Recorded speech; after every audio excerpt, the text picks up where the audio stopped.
Sir sir Viswanathan சாருக்கு எல்லாமே நீங்க தானே சார்? எப்படி சார் இவ்வளவு கரெக்டா சொல்றீங்க? எப்படி? அது பார்த்தாலே தெரியுது சார். சார் உங்க பேர் என்ன சார்? கட்ட பொம்மன்.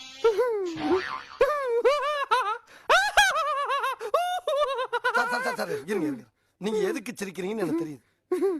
ஐயோ ஐயோ தெரியுது சார்.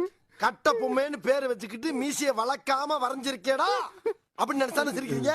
இருக்கிறேன் வச்சுக்கிறேன், இல்லாதே வரைஞ்சுக்கிறான். நீங்க கெஸ்ட் போலாமா?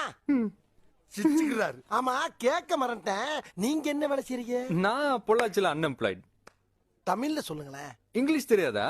தேவையான அளவுக்கு தெரிஞ்சு வச்சிருக்கான், தமிழ்ல சொல்லுங்க. தமிழா? ஆமா. தமிழ்ல சொல்லணும்னா well how to say in Tamil exactly I don't know how to தமிழே வரலையே. வேலை இல்லாதவன்னு சொல்லலாம். வேலை இல்லேன்னு சொல்றதுக்கு